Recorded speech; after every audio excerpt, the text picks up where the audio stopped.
All right then, we might as well get this show on the road, huh? Let's have a few bells.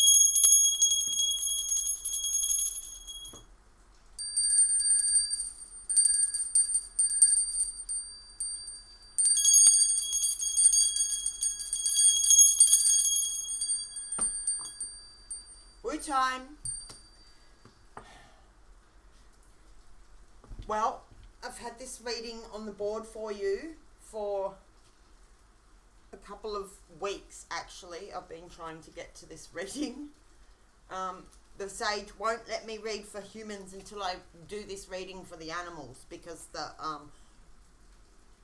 last are going to come first and stuff. So before we proceed with the human readings, I have to do this one for you.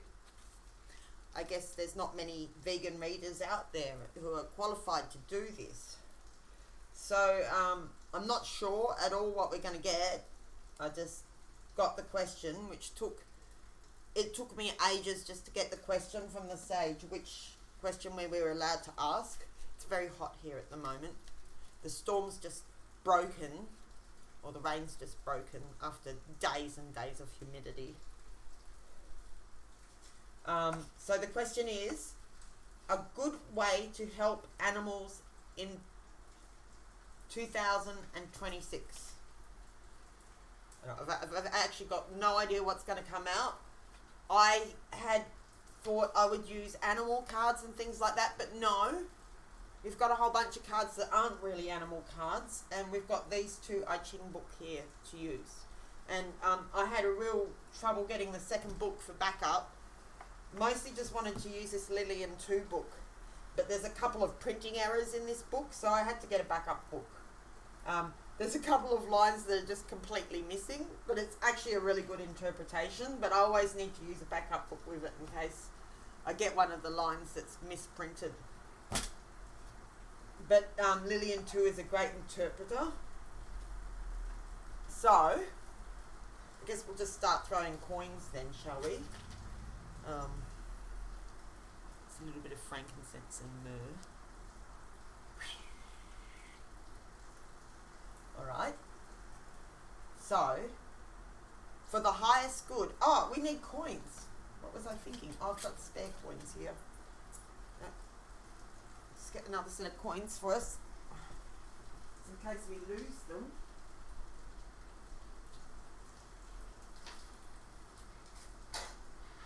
Can you hear that rain? Isn't it beautiful? Oh, such a relief. Alright, so, spare coins, because coins fly everywhere. So the question is, a good way to help animals in 2026. And after we do, I think I will have to probably make this a regular segment, because I'm sure there's many ways to help animals. But we'll get going.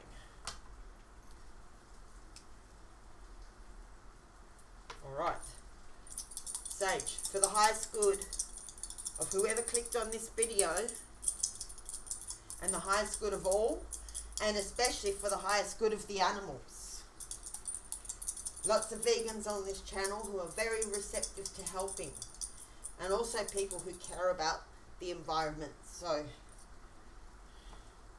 let's see what we can do, because there's a lot of things we can't do apparently, you know, because there's a lot of focus elsewhere. I won't go into the details, we'll just stick with there's a lot of focus elsewhere. So while everyone else is focusing on all the scandals and drama that's going down, how can we help the animals? Here, Sage, for the highest good of the person who clicked on the video, the highest good of all, and the highest good of the animals. Okay.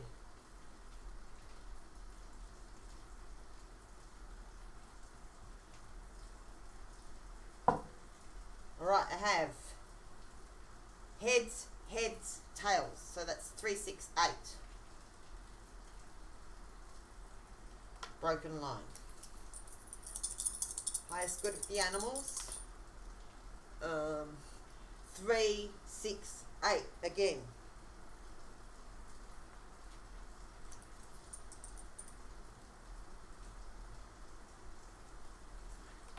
highest good of the animals, dear Sage. Highest good of the person watching the video, and the highest good of all. Same again, 368.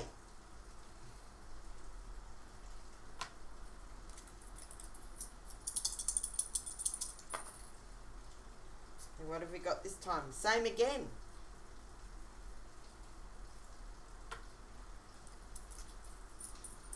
For the highest good of the animals, dear Sage, the person who clicked on this video, for the whole, and for the planet. Okay, oh right, we've got some change here at the 5th line, which is the line of the ruler in this particular hexagram. Is a moving 9, 369, moving yang line. And what do we get now? We got, okay, 2, 4, 3, that's a 7, that's a yang line that's unmoving. So we've got hexagram 20 with the 5th line moving, which changes to, when the moving line changes, it changes to hexagram 23, which I'll draw up for you here. Oh, did it wrong. Okay, sorry. Scribbles here. I'll put it under here. Okay. Sorry about the messiness. These things happen. Okay. 1, 2, 3, 4, 5. That's 23. Okay. So, let's see where we got here.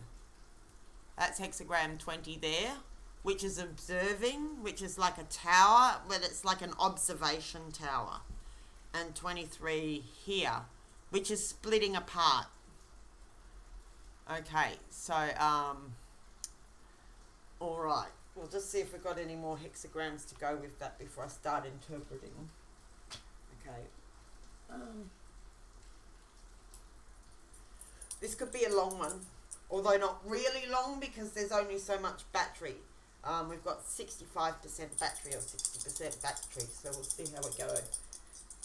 If it runs out, that's just where it was supposed to end. That's how I'm going to take it. Alright, so is there any other hexagrams to go with this sage, please? No. Okay, so this is it. That's the, we'll do some cards in a minute to clarify, but this is what we've got. Hexagram 20, which is like the observation tower, like looking, observing. And then 23, which is splitting apart, which is where the roof is about to fall in. So that doesn't actually sound very good.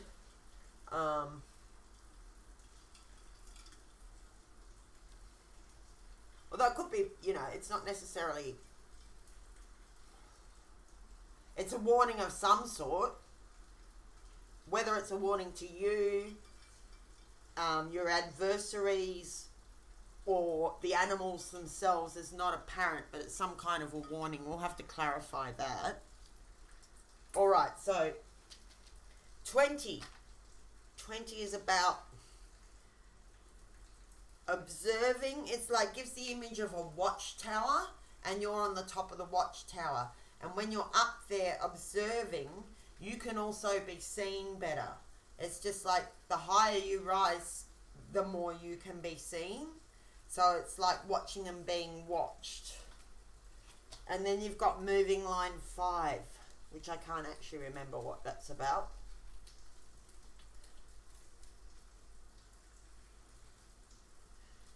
It's probably about the kind of observation that's required. Alright, I'll read to you from Lillian 2, which was the main interpretation we needed. 23 is basically like the roof, something's about to fall apart, to be ending, something, you know, final is about to happen. Something, you know, it's generally not good, but it's not saying who it's happening to or where it's happening at this point. We'll have to delve into that. So it's a bit ominous. It's like watching for signs of collapse, which is not something we particularly want to hear. But maybe that could be, like it could be it could be potentially the adversaries to the animals are going to collapse. Like maybe animal agriculture is just gonna, you know, lose it because it is so unsustainable, and people don't feel about it the same way that they used to. I mean, even people in the industry starting to have difficulties with it because it's very traumatic for them seeing their animals get drowned year after year or burnt year after year, or you know, changing export markets or whatever. There's just a whole bunch of climate and economic factors that are making it hard for them, as well as the changing attitudes that people have towards the industry.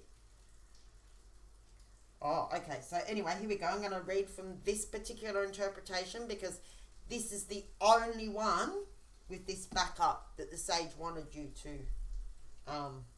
hear from. So I'll read the moving line from that one, but I'll read the whole thing here. It's not too long. Okay. So let's see. The wind blows over the earth, moving far and wide. Symbolizes looking, seeing, and confronting. And it's got image of a bird in this one. Let's just show you. So maybe that's a clue there. Something about birds. I hope it's not bird flu.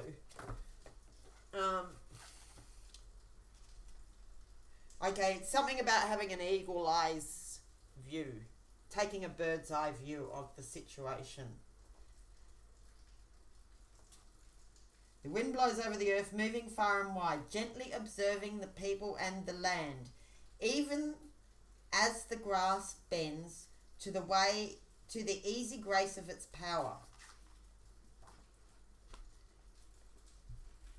This hexagram signifies dust being blown by the wind. It settles in faraway mountain. The images of the width and breadth of the land, of distances covered by the wind, and of the height of the mountain. I'm suddenly getting stuff about migratory birds. I don't know if that's somehow related, but, you know, because it's talking about the width and breadth of the land and all that.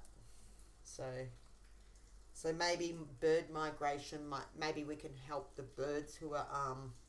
there are issues with bird migrations when they go to their traditional spot and there's no food there because some industry started there, and that can cause a whole ecosystem collapse down the line where they were supposed to end up and do some crucial biological function. Okay, so anyway, let's go. Where were we?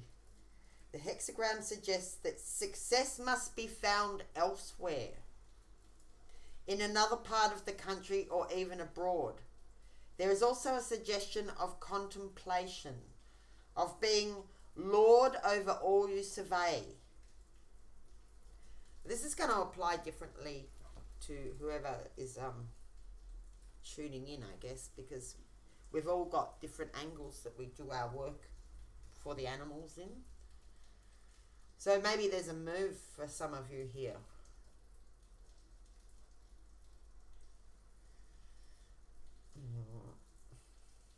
There is also a suggestion of contemplation, of being lord over all you survey. It advises taking the macro view, like a bird flying high above the land and seeing a vision that is broad and all-encompassing. So now maybe we need some keys like that, you know, some more codes that are easy to apply across whole ecosystems or whole genesis of animals or something. When we equate the power of the wind to that of the person, it suggests someone of great charisma. Oh, so this is you, collective. Such a person is rarely a ruler, a king, or leader of mankind.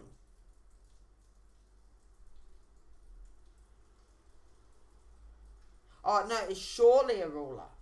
Okay, so collective, you are a leader of some kind. Whoever's watching this video, you're a leader of some kind. Such a person is surely a ruler, a king, a leader of mankind. This hexagram is excellent for anyone contemplating a profession in the political arena. Okay. For it predicts an evolution of personality that will impress people so profoundly there will be huge success. Okay, so we could make progress in politics for animals this year, potentially. They will be swayed by his words in the same way that the wind sways the grass. But such a path is not without its dangers. There will be sacrifices to come, and sincerity of motivation is called for. The wind blowing signifies the need to observe and learn the elements. Sun wood above Quan. I don't know if I'm saying it correctly because I don't speak Chinese, so sorry if there's someone who does know how to say that correctly and I've got it wrong. So, Kan or Kuan, earth, a destructive relationship. The nuclear trigrams, however, indicate Ken and Kuan, earth over earth, suggesting a doubling of the matriarchal force. The core essence of this hexagram suggests there is a treasure hidden within the mountain if only you know how to access and mine for it.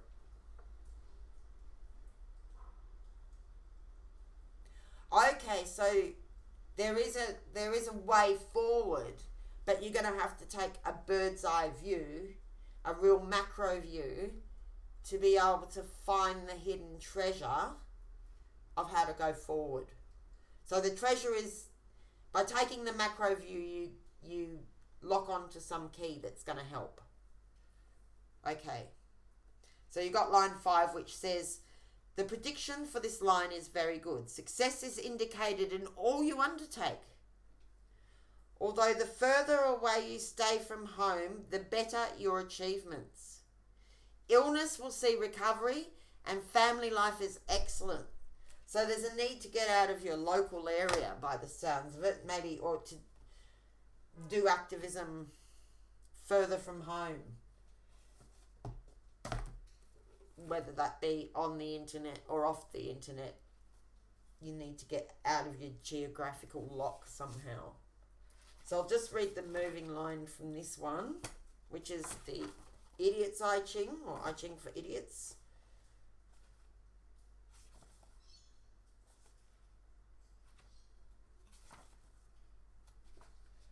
It says, pay attention to the way I lead my life. If government is honest, so are the people. Okay, so the fish rots from the head. You want to join an organisation.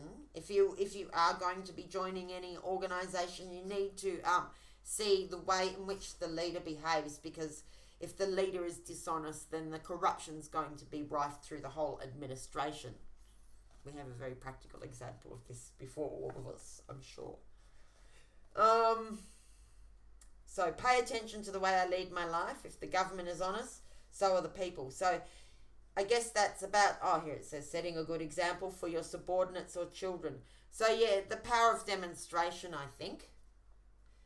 Demonstrating honesty, integrity and fairness is the key to developing a good work ethic, healthy self-esteem and positive attitude among your staff or children.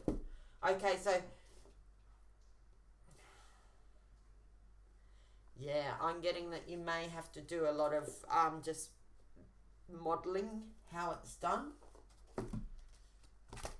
and taking a real macro view and getting out of your geo blocker wherever that is, like in the real world. You might have to get get out of your normal safety zone and try and do some work somewhere else. So then you've got splitting apart, which is rather an ominous hexagram, I must say. Maybe this is why you have to get away from why you have to do work outside your normal geolocation, is because of something that happens here, which symbolizes the finality of death. The knife slashes against the plant, decapitating it, removing branches and bark, instantly killing that which once was a beautiful sentinel of the garden. So sad. Oh, this is not good. So this is not good. This is not good. I'm sorry. I really don't like that. I'll just check, hang on a sec, if this is, who does this apply to, this hexagram 23? Okay, hexagram 23. Who does it apply to? Does it apply to the enemies of the animals? No. Is it something to do with some animals? 2 yeses and a no. Is it something to do about the querent? 2 yeses and a no. Okay, so it's something unpleasant. It's something... We need more clarity than that. Okay, well, I'll have to think of the question to ask. It's a bit of a concern, though. So this is like something precious that is lost. Maybe that's what we need to focus on, about what a precious thing this is that we're losing when we do this to the animals. I mean, we already do that a fair bit, so maybe that's... We're going to need clarifiers. We're going to need more clues. Anyway, the knife slashes against the plant, decapitating it, removing the branches and bark, instantly killing once was a beautiful sentinel of the garden. So sad. That sounds like land clearing to me. That sounds like land clearing being a problem. I mean, they also decapitate animals as a matter of course in, you know, the animal holocaust industry. So, anyway, maybe it's not going to be a good year for animals, and we have to take the macro view. I don't know. I hope I can... We're going to have to get a better conclusion than that. Because usually the sage doesn't leave you feeling miserable and powerless. So, you know, like, as I'm feeling right now looking at this, it's probably not the full story, because the sage leaves you feeling empowered somehow, even when it is warning you of something unpleasant. It could just say, look, this is the end of a particular cycle. Anyway, we'll find clarifiers and find why it's telling us this bad news and who it's bad news for. This is a truly miserable hexagram, suggesting decay, death, and the disintegrations of things you hold dear. I don't want to hear that. Here is a hexagram with a single yang line above and below. All is yin weakness. The dark lines are threatening to overthrow the single white line, which suggests forces undermining you. In terms of trigrams, here Ken is sitting on Quan. Although they are both earth, the earth is placed in a way that seems almost most inauspicious. There is no solid support, nothing within.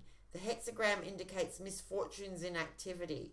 It does not benefit to travel. Well, that's kind of contradictory to what the other thing was saying. We certainly need clarifiers here. Yeah, we'll have to look at that. So start anything or to give in to inferior people would be... It is not benefit to travel, to start anything, or to give in to inferior people who would wish you harm. The best way to respond if you get this hexagram is to stay quiet and still. Like the mountains, stillness gives rise to contemplation. Okay, so that's why you got contemplation before. Okay, there's something threatening. There's a threat of some sort, and quiet contemplation and looking at the macro view of things and maybe finding a way to overcome your geo blocker even if you can't travel will help somehow.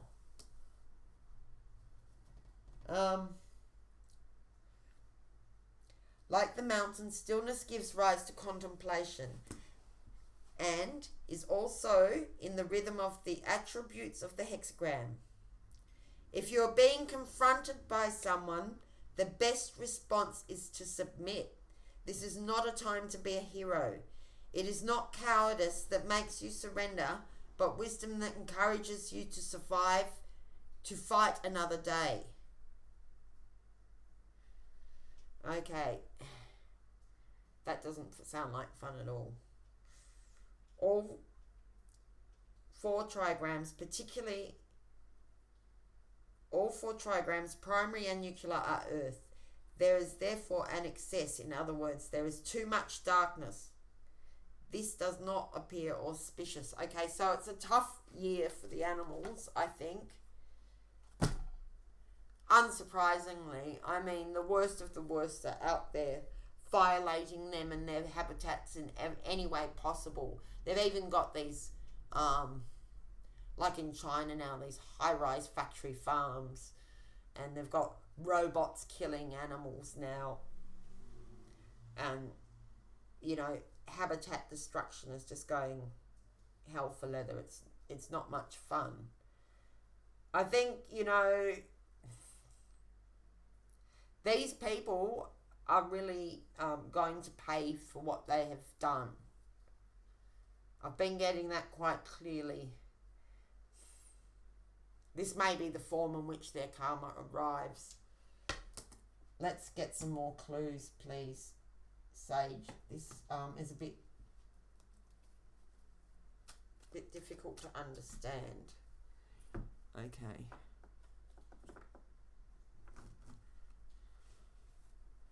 So it's kind of like saying preparing for a hard year. I get that there's a lot of other stuff on people's mind, isn't there?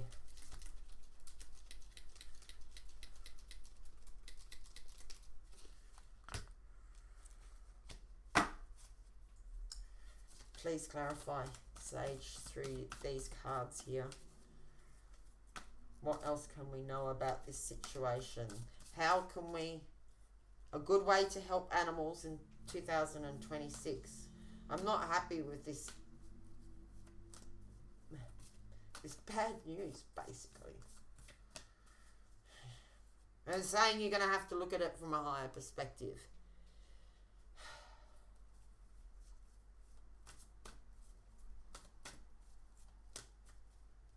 The animals really need help, Sage. How can we help them? See the light within yourself and everyone else. I have to forgive some of these people for they don't know not what they do. What's the challenge?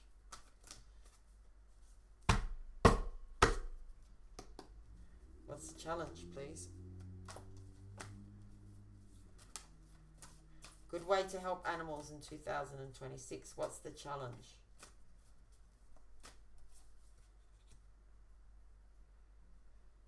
Okay, there's a challenge in the heart's desires. So it's... To me, that seems like some things will be lost. That there's just nothing you can do about it. I wanted with every fibre of my body to save Moomy, but I couldn't, you know.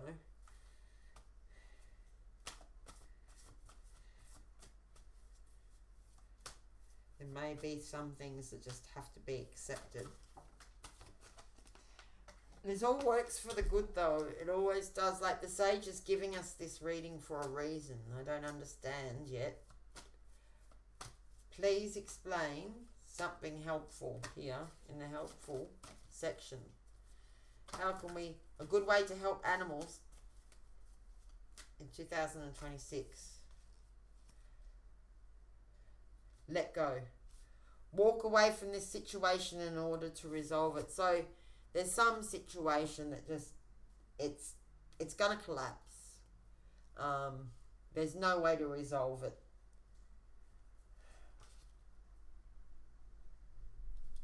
I don't want to hear that, quite frankly. My ego doesn't like that. Let it go. And let go. Walk away from this situation in order to resolve it. Oh, well, at least you know you're allowed to walk away from some situation that can't be resolved. Outcome, please. Strength. Everything you've experienced in your life has made you strong and courageous. Sage, it just doesn't feel very helpful, to be quite frank. How does this help the animals?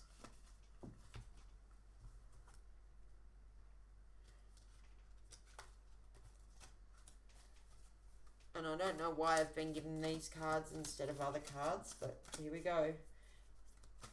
In the first place, please, with chakra cards now, light. See the light within yourself and everyone else. So we're observing the light. Maybe, you know, when you concentrate on the negative part of somebody,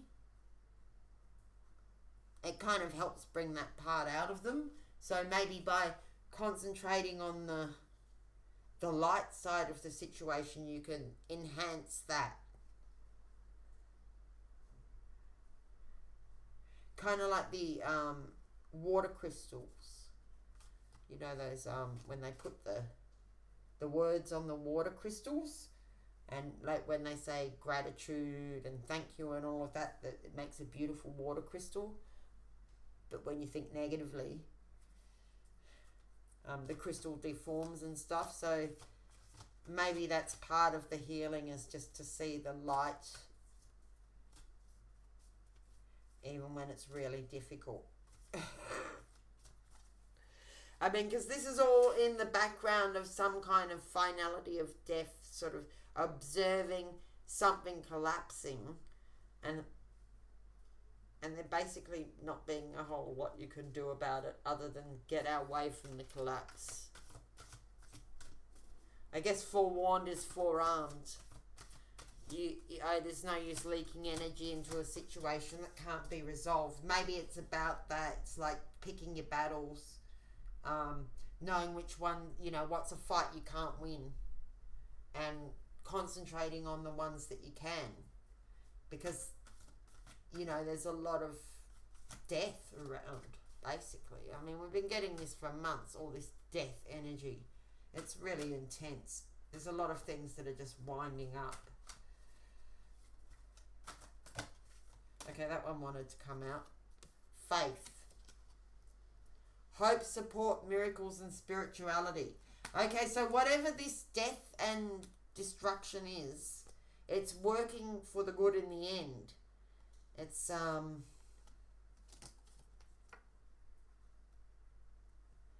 okay, it's like a forewarned, is forearm thing, like to trust that this is for the highest good. This loss, or this having to walk away from some situation you can't control, is all for the best. I think because it puts you in a situation where you can have a better outcome or influence, or, you know, your energy is better spent, let's say. Clues about the blockage, please. Clues about the blockage. Okay. Communication. Communicating your heart's desires. There's some difficulty in expression, sharing connections and stuff. Maybe that's a censorship kind of thing. You know, they're all for corn and, you know, violence and all stuff like that. But as soon as you want to love on animals, or, you know, make a better world or whatever, the censorship comes in on you really hard. It's not really about protecting the community at all. It's about protecting vested interests. That's what censorship's about. That's what I've discovered from my personal thing. They're not trying to, because you can put something really unoffensive and they'll censor it, and, like, you know, like the algorithm doesn't like peace, for example, but it loves war. So I guess it's just having faith in a time when, you know, communicating love and peace and things like that is difficult because of censorship. Because, well, you know, animal ag and war are basically the same industry. That's what that Gavisti thing is about. Because it's so inefficient, they need to keep expanding. The whole capitalist system is built on GDP, right? So they have to keep increasing their profit margin, and you can't feed more sheep or cows or chickens or whatever you got in the same amount of area. So you have to expand, and there's only so far you can expand before you start impacting the ecosystem or your neighbor's resources, or something like that. It's so expansionist because it's greedy. It's a greedy system. It's voracious. It's got a hunger that can never be satisfied. This is the problem. Like, it will actually eat itself. Maybe that's it. Maybe we just have to stand back and watch as the fucking monster eats itself. Because it is unsustainable. It is not actually possible for them to keep going. There's not 2 planets. You can't pull any more fish out of the ocean to feed to cows and factory farm fish. The fish are running out. There's nearly more plastic than life, than plankton in the ocean. So I guess the voracious monster is just going to go crazy trying to chew up the last resources before it has its death throes. I mean, it is basically in its death throes now. I mean, if I was an investor, obviously I'm a vegan, so I wouldn't have done that. But if I wasn't a vegan and I was an investor, I'd be looking to get my exit strategy together, because it's literally unsustainable. If every cattle producer, just for example, wants to expand year on year on year, then they all start getting into each other's paddocks. Or you have to start knocking down houses, or and then we've got other industries like mining or timber or whatever. There's just housing, just whatever those other industries are, they want to expand year on year too, to increase their profit margins. So everyone's sort of crashing into each other and arguing over resources, and it's probably like trying to get in between 2 monsters. You sort of don't want to be in the middle of the fight. They're probably going to kill each other.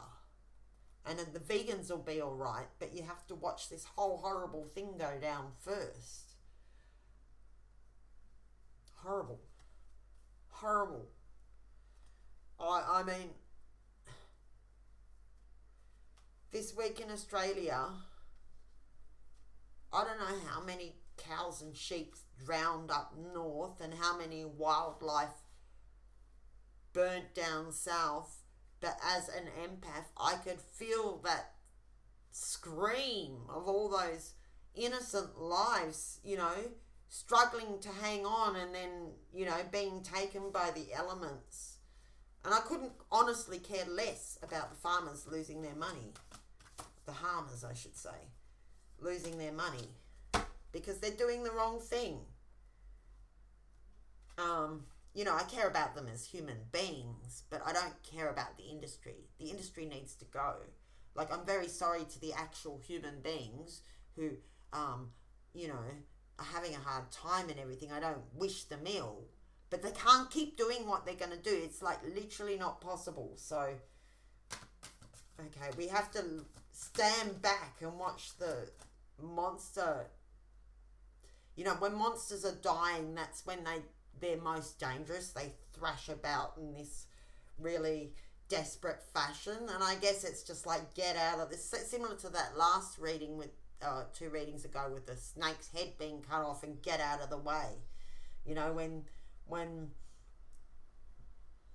systems or industries or whatever are collapsing, they start doing desperate things which are not going to work, because if it was going to work, it would have worked already.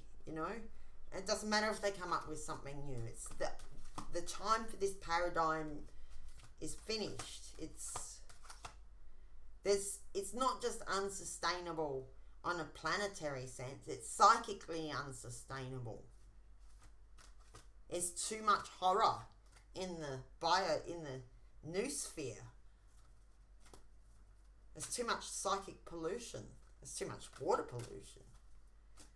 It's not, but it's just emotional trash. Who wants to carry that? Nobody, really.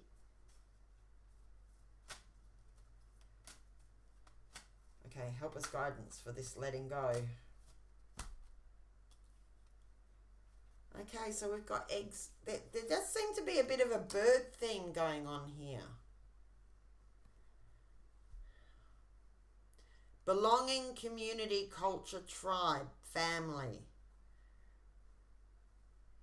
So it's like looking after your nest, your little nest, keeping your nest safe. You may have to relocate your nest potentially, or you may have to just stay in the nest while the storm passes. You have to take it as it applies. Well, you might have to flip the coin for yourself, because there's some kind of contradiction going on here where it's like move, don't move. It might be a timing thing. It's probably a timing thing. It's probably about moving at the exact right time, which will be very personal for each of you. And it might be just a change in strategy. Like, it doesn't necessarily have to be you're moving geographically. It could be just a change of strategy. But there's something about having to stay still and quiet and then suddenly move or something like that to protect the family. And there's all this bird imagery coming out, right? So I wouldn't, like, there's the bird's eye view, there's the nest with the eggs in it here. There was something else about birds that came in earlier.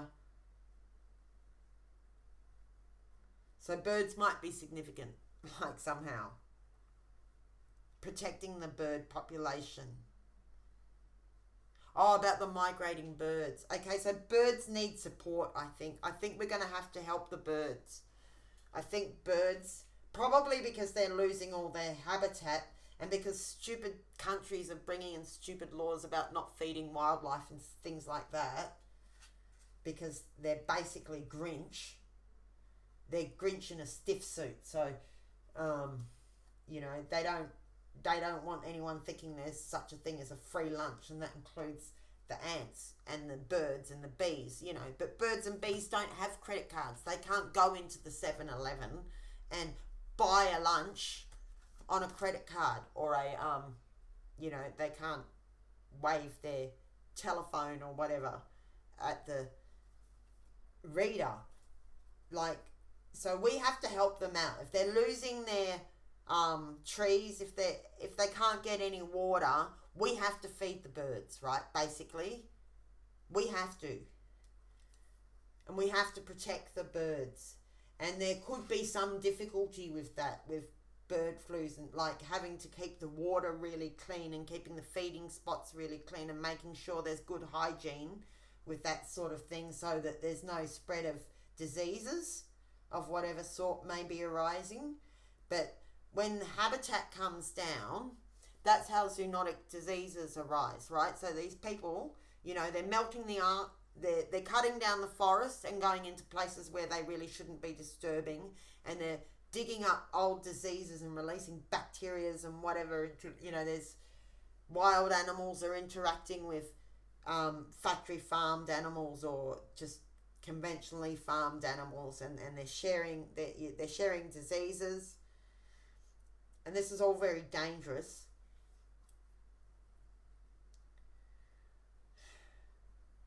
I'm not sure where I was going with that. But basically we need to somehow help the birds get enough food, shelter and water without creating a hygiene problem.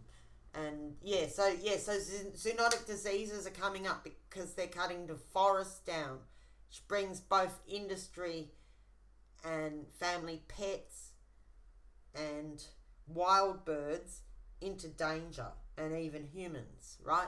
Because they're reckless, they're stupid. These industries are greedy, they're voracious, they're a black hole that keeps sucking in resources and forests and rivers. Like the animal agriculture is just this big munching machine, and it eats up all the rivers and the forests and the, you know, and it's so hungry, and it because it's got this GDP issue. So it keeps going until it's taken everything, and then everything gets messy and polluted, and all these diseases are released. And so they will kill themselves. The industry will kill itself, but it's a matter of keeping the wildlife supported and keeping different individual genus and species going while the industry wrecks the planet. I think this is a salvage operation, basically. That's what I'm getting. Like, there's two little eggs there. I'm getting a sort of Noah's Ark vibe, but for birds. Like, trying to keep healthy birds, not in cages, trying to keep wild bird populations going as their ecosystems collapse around them because of this stupid, greedy industry that's going to eat its own tail. But not before it, makes all this destruction. Like, they're eventually going to realise, they won't have a choice. Something will happen, it'll stop them. But as something's, as a big industry beast is dying, that's when they make desperate moves and do stupid things, and they're in danger of melting the ice at the Antarctica and bringing diseases up that way. They're in danger of making new zoonotic diseases by cutting the forest down. Well, they don't make them, but they were locked up in the forest, and then when they cut the forest down, those animals are then orphaned. They've got nowhere to go, and they just scatter, and they end up interacting with other animals, and that's when you get the transfer from wild animals to domestic animals of zoonotic viruses.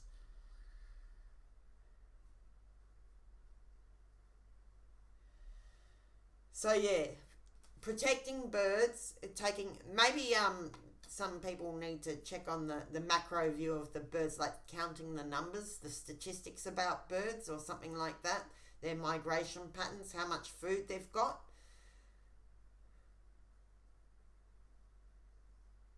Yeah, I'm getting a Noah's Ark feeling, but about birds, but not about capturing them, but supporting them as best as you can while this horrible industry ruins their habitat and makes life really hard for them. It was so breaking for me. I just cried so hard when they, these massive bulldozers that my neighbours brought in, these massive illegal bulldozers and cut down these scar trees and the powerful owl trees, and they were cutting on this slope that's, it's not supposed to be cut on. It makes soil erosion and all like this. And that fills up the creek and changes the way that the creek flows, puts silt in the creek, and now there's all these weeds and just wrong plants growing there where there was a beautiful old growth forest, and now those animals have got nowhere to go. Anyway, they cut down the home of the powerful owl, and powerful owls are really, they haven't got many places to go, and they cut the powerful owl's home down, and that's, I reckon, they're cursed now. They woke up the dragon on that land where they did that illegal land clearing. I knew it. I could feel it. They woke up the dragon. And they're not safe there. That's part of the reason I left. They're not safe there anymore. But this is just an example. This stupid industry and stupid greedy people cutting down things that are basically priceless. And they don't know the chain of events that they're setting in motion. And that's why it's so sad. All right. This is a bit of a sad story, but the question, going back to how can we help, I'm getting it's like help the wild birds, help birds generally. Make sure that they have good hygiene with feeding bowls and water, that they're not spreading diseases amongst each other, but somehow find a way to support all these wild birds that are losing their habitat to animal agriculture.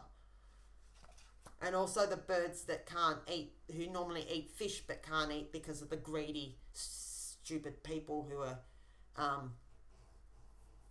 who won't stop eating fish, basically. All right.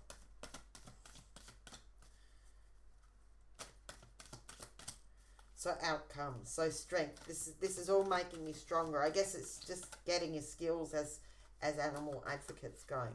So this is a year for looking after the birds and a bird's eye view. Okay, that's the two main things I'm getting, is like pay attention to the birds, and I'm getting like study, like people, like maybe these, you know, people need to pay attention to what these numbers, these biologists, the ornithologists, is that the word?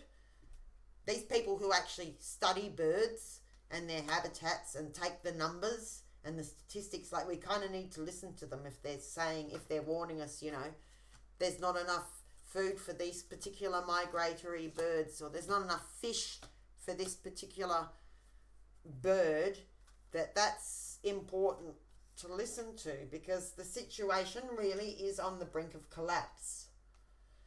So any little thing you can help, whether it's a seabird or a land bird, whether you're in an urban area or the forest, because birds are pollinators too, and their poo also helps transport seeds around.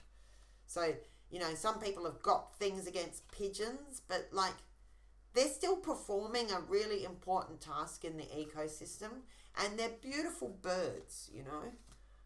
There's some European country that banned the feeding of pigeons last week or whatever, and, you know, and they're worried about basically someone might have to hose down a bit of poo on the pavement, and that's the whole reason not to feed the pigeon. And there's all these people that like really miserable because that was their whole joy, was going to the park and feeding the pigeons. But yeah, pigeons, you know, they're discriminated against, or noisy miners, or maybe birds are being discriminated against because they're not native or something like that. I don't know.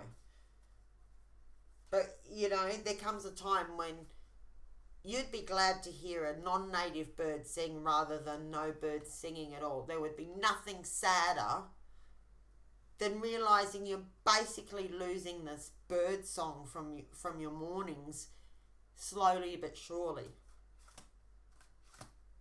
I think it's basically up to humans, even in the cities, to start, you know, maybe making a rooftop garden. If you're in an apartment building, if you've got a little, you know, if all you can do is put one little tree on your veranda that one little bird can come and rest in in the middle of a heat wave, then do it. Because every single little soul counts. And I think it's also about, you know, us getting support as animal advocates as well, with people who understand, because it is very upsetting. We do need people around who understand how upsetting it is. Okay, outcome. So this is all making us stronger, that whether we realise it or not, we are gaining skills through everything we've experienced in our advocacy and our attempts to help animals. We are becoming stronger within ourselves as people, and it's made us more courageous. I just remembered that we were on a timer and that the battery might run down, so I better speed up a little bit. Strength, come on. Base chakra, and it came out upside down. So there's a need to work on the basics for animals. You know, we're at in Maslow's hierarchy of needs, both animal activists and the animals themselves need to work on the basic level. You know, basic survival, food, water, stability, staying out of, you know, being able to stay cool when there's a heat wave. Like, the birds find it really hard. For you city people who haven't seen it, when there's a heat wave in Australia, the kookaburras are like this.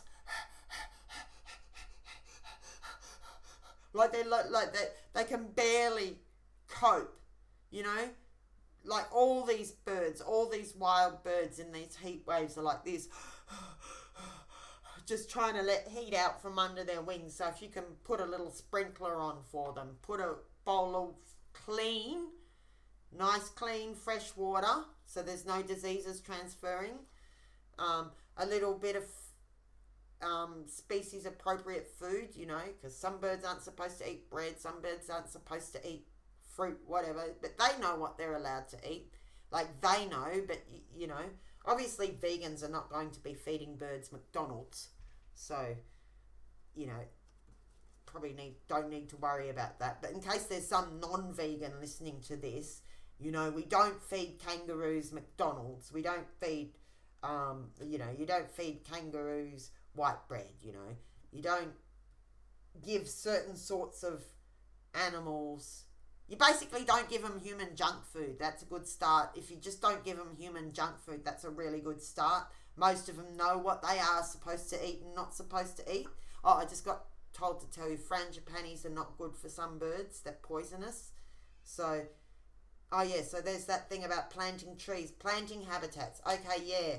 So work on as the animal ag and mining and climate change and killer robots and whatever else is going on that's wrecking the habitat of our birds, we need to work on rebuilding it. So, you know, a tree's cut down over there or whatever, we need to plant one nearby to make up for it. And if we can't plant it in that spot, we need to do the best that we can wherever they're showing up to support their base chakra. Okay, what I'm getting here is that all the animals in the world are basically on a... they're basically being put into survival mode, and we need to help them with this basic survival stuff. You know, providing warmth if it's really too cold, getting, you know, saving wildlife from floods or fires, just real basic stuff, you know, water, the right kind of temperature, being able to put their eggs in a safe spot where the bulldozer's not going to cut it down, that sort of thing. All right. So, another layer. We'll go quicker now because we're running out of battery soon, I think. Okay, yeah, I'll do this layer and then I'll do another layer. We're doing layers and layers. All right, so in the first, representing the basic situation where we go back to light, hope, support. So have faith in the lights, in the power of the good to bring a good outcome to what seems like a disastrous situation. That all things work for good in the end, kind of deal. You're going to need faith. It's bringing this out because you need it. Like, so when it's telling you to have faith, it's probably because something's going to happen that's going to challenge your faith, but it's telling you to have faith anyway. Even if you have to walk away from something that's quite upsetting, or, you know, you lose one particular battle to save one particular animal or group of animals or habitat. Don't let that stop you from going forward and trying to work on doing the next thing you can do to support the animals. Okay, so, you know, maybe like I was unable to, you know, I held the bulldozers back by myself for 10 years or something, but in the end they did it while I was out, and they did this illegal land clearing while I was out, so I couldn't stop them on that day. So you lose some battles, you know, but that doesn't stop me from planting a tree where I am now. It doesn't stop me from feeding the birds where I am now, or, you know, putting up some water out for them. It doesn't stop me doing sneaky guerrilla planting, which is something I've just started doing, you know. Finding little places where you can plant a tree that will provide food or shelter for the birds, that's not going to be bulldozed, that's just in some weird spot that they haven't developed yet or whatever. Even if these trees only last 5 years before some bulldozer comes and gets them, then at least that bird will have had those 5 years. It'll be like a lily pad that they can use until some other tree grows up. So we need to support these animals on the most basic level. Food, water, you know, helping them when it's hot, helping them when it's cold, planting trees for them. Okay, so in the faith spot, courage. Okay, have courage. I find inner strength to face fear with courage. So this situation is going to bring up your fear and make you challenge your faith. So have courage. It's just telling you have courage. This does work out in the end, although it's not going to look like it. You know, there will be some losses and you're going to have to cope with that and keep going in order to do what's needed to keep going anyway, even though you lose one thing. You know, like, it's just like when you're standing for like the animal save people and they watch those pigs, the poor pigs or cows or lambs or whatever going into the slaughterhouse, and all they can do is give them a drink and some love and say sorry. They can't actually save those particular animals, but it doesn't stop them from doing the work that they're doing. You just have to keep going. Like, the work is never done until this beast finally dies, which it is going to die. You know, the beast of carnism it's so depraved that it can only come undone by its own depravity. It's so disgusting that it brings disease and bloodlust and everything that's undesirable, everything that's like that Jesus didn't like, basically, or Buddha didn't like, or Krishna didn't like, or Allah. You know, all this kind of really debased behaviour comes with carnism. It's like a gateway. Carnism is a gateway to debased behaviours, just like they might say weed is a gateway drug to other drugs. Oh, should I censor that? Am I supposed to censor that? I don't know.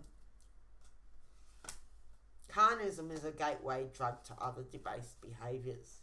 Like, it basically comes from a place of gluttony and lust and violence. So, you know, it's all the horrible qualities of humans. So it's bound to bring itself down in the end, is basically what I'm getting at. You know, things that are that disgusting and depraved cannot stand forever without sucking on the good, and it's eating up all the good that there is to be taken, so it will soon starve. You know, it'd be like the parasite with no blood left to suck.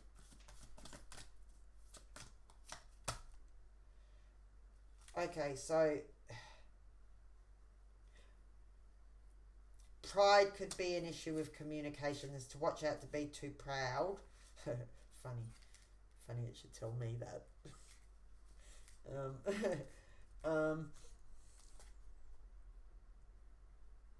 I love myself and I see myself in everyone. Oh, Lisa, okay, it's both ways. Okay, so it's about having the right balance of pride. Okay, so knowing your own worth, knowing that you are actually right, and that it's a good thing what you're doing, and communicating well, but not communicating in such a prideful way that you alienate those who aren't on your wavelength. Like when you're directly trying to communicate to them, like, we're communicating amongst ourselves now, so, you know, I don't have to code switch for you. But if I was communicating to diehard carnists, we'd probably have to communicate in a different way. So developing enough pride in yourself that you're not afraid to act, because you've got enough self-esteem to act, but not having too much so that you just come across as proud and arrogant. Let's keep going. Okay, for the advice.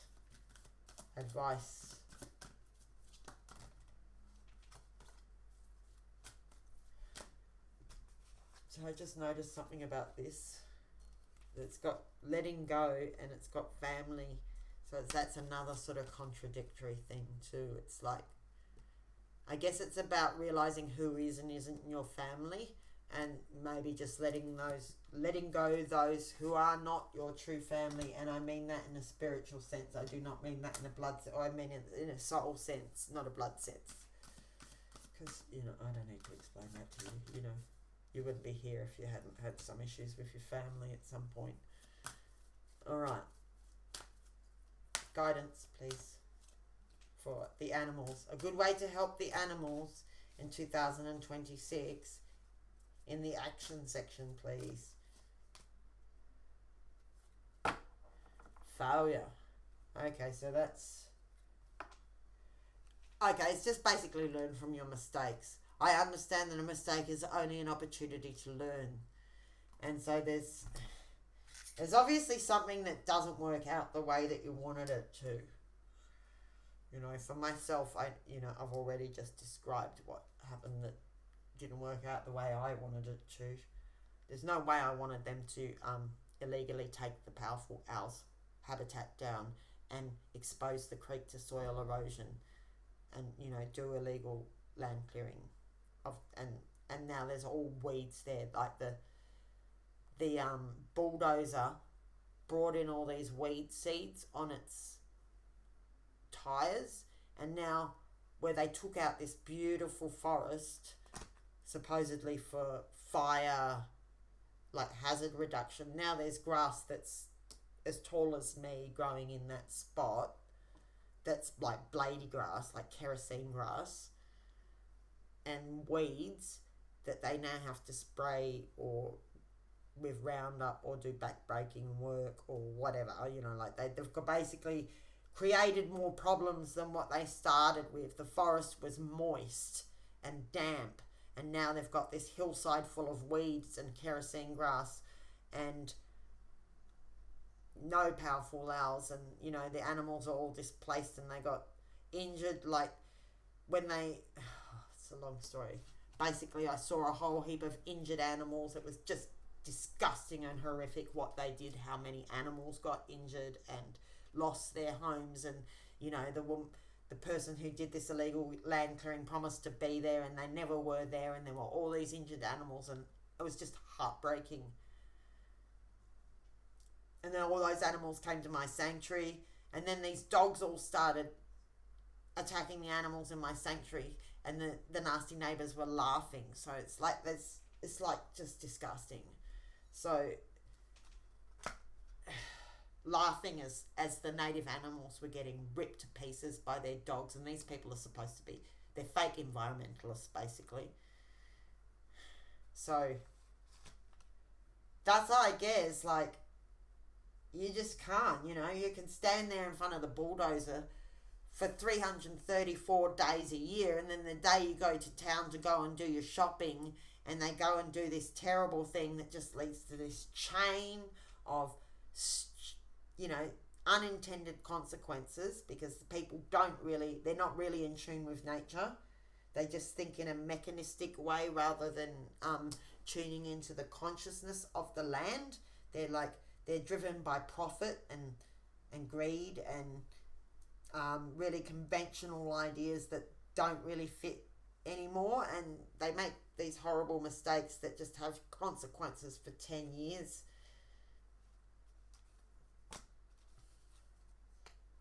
And sometimes you just fail to stop these idiots, and you have to be able to walk away and continue to fight for whoever's left.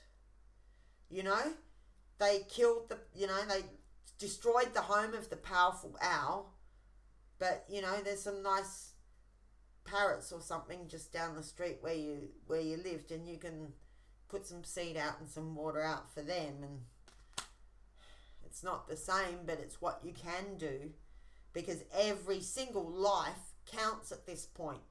Wildlife is in such chronic decline that every single male and female mating pair is essential. So if you can help one mating pair, you're still doing a really good thing. If all you can do is plant one tree on the veranda of your apartment, you're still helping. When it's that hot, when the temperature's that off the chart that the birds are going, they need every single bit of help they can get. And so though you may have lost that one battle, don't let it stop you, because this little parrot down the street is counting on someone to tune in and leave out some water for their babies, even though it's too late for the powerful owl. Just using my situation as an example. Okay, that one jumped out, so I'll take it. Purpose.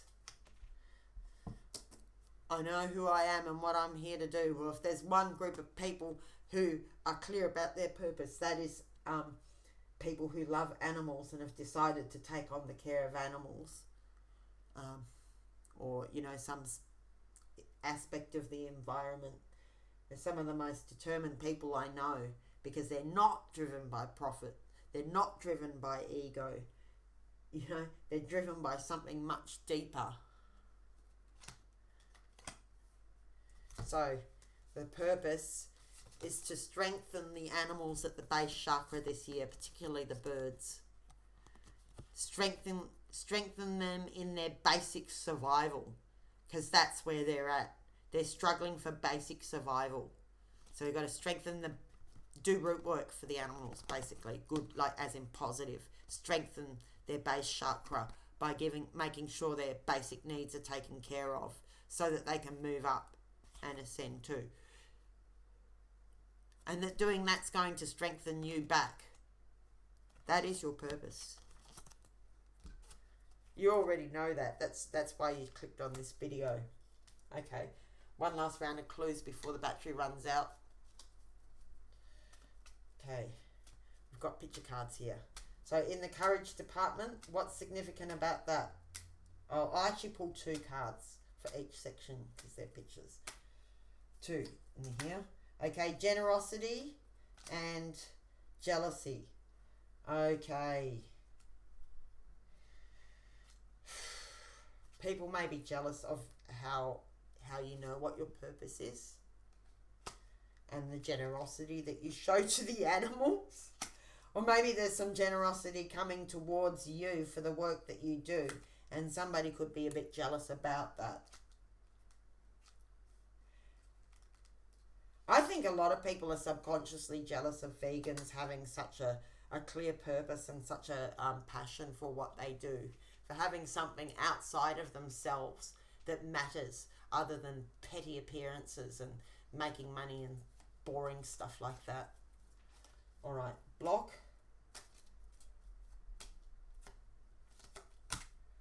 Confusion. Okay, so there's some kind of issues here with communicating, finding the right way to communicate your heart's desires, or somebody's trying to here I got it. It's probably the opposition, the industry themselves, trying to confuse everything that you try and communicate. Like, you know, like how they take an idea and water it down. Like, you know, veganism is about the animals, and they try and make it about, you can just, like we know as vegans that veganism is about not exploiting animals. But someone who's in the industry may try and say, oh, it's just a fad diet that doesn't work. And that's not what it's about at all. Like, there's a million different vegan diets. We know that. There's as many different vegan diets as vegan people. But the industry likes to, to create confusion around the issues, which probably, make you prideful and angry sometimes, because the bullshit they say is just so unbelievable. The gaslighting and the nonsense they try and get people to swallow. I mean, obviously the mainstream, a lot of people are still swallowing it, but for the people who have woken up, it's just so ridiculous. So not getting upset and prideful, like having enough confidence and pride to be able to communicate what you need, but not so much that you blast the wrong person, I guess. Because this is an issue that's close to your heart. Okay. What else is in that section? Okay, dark-haired man causing confusion, or confusion over a dark-haired man. So a dark-haired man has got something to do with the confusion. All right. Now, in the action section,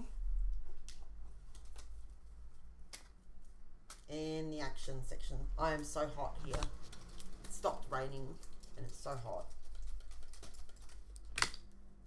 All right. Action. 2 cards, please. Victory. And it came out upside down. Oh, they're all upside down. So, okay, it's a win some, lose some situation. That's what I'm getting. that you might, that there might be something that is really disheartening that happens that feels like quite a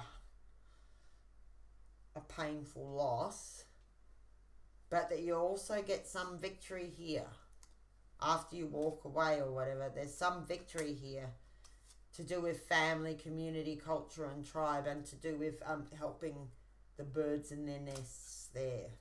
So there's some kind of although you lose somewhere here, there's also a victory. So it's win some, lose some. Slide some merry-go-rounds.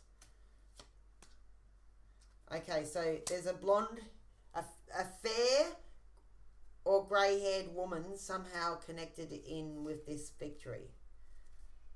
Okay, so in the outcome section, forgiveness and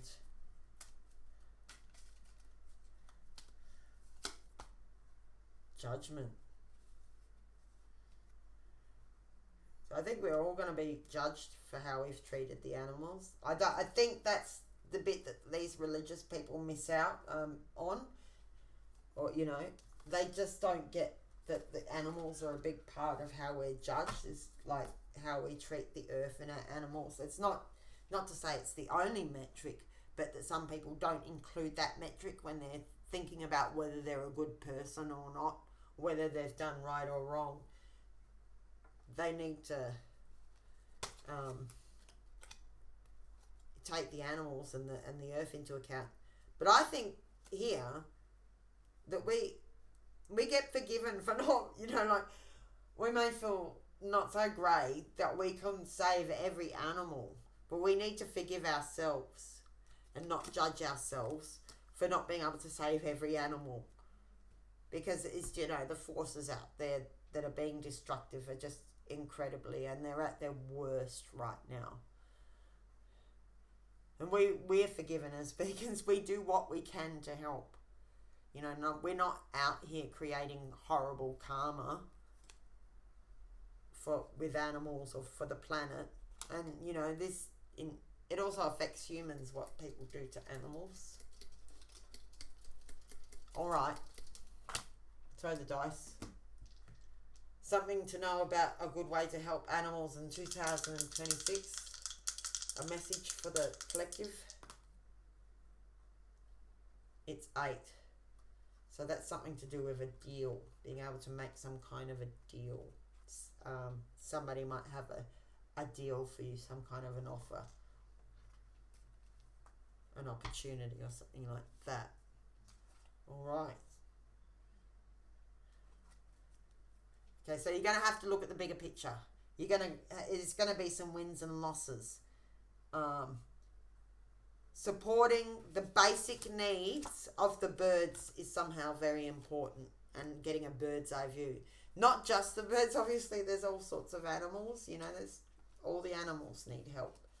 But there's so many bird mentions in this that something to do with birds is going on, and I'm going to take it that they basically just need support at the base chakra.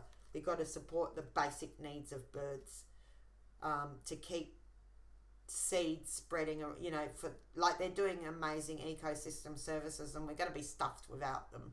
Apart from the fact that they're individuals who suffer, who deserve to live, and, it's their planet too. All that stuff that's really obvious to vegans, and it's first and foremost for vegans. The other factor about it for non-vegans is that they're performing crucial ecosystem services, which we will be absolutely stuffed without. And there's also the flip side of how they can spread disease. So, they're a boon and a bust in one. And so basically when they're upset, you upset the birds, you put the whole human race in danger. So you want the human race to have a chance of survival and not having some horrible bird flu. Respect the birds, respect their habitats, help them out and stop the spread of disease, and help those birds that need feeding or watering or shelter from extreme weather. try and keep planting trees and bushes and you know, things, native plants that can support the birds in the city, you know, because they're being pushed out of the bush so that people can eat enslaved, tortured cows and sheep and stuff, you know. So basically, if try and be sympathetic towards the birds in your neighborhood, because they're trying to survive. It's really down to survival for them. And if you don't start helping the birds, you're going to wake up to the sound of traffic and nothing beautiful from nature. You know, no birds, no flowers, no, you know, like, without the birds, we got nothing. Can you hear that bird singing? It's like a bird sing. I don't know if you can hear the birds singing. They're singing right on cue. It's the most beautiful. I'm sticking up for you, buddy. Can you hear it? Yes, this is about you. We love you. Love your birds. The bird song is the most precious thing. I had horrible visions of waking up to no birds, like the sound of no birds, and that's like basically a dead planet. We've got to stop that. Feed the birds, please. Give them clean water and plant them trees. I love you, collective. Thank you if you made it this far. I hope there's something in this for you. Catch you next time for a human reading.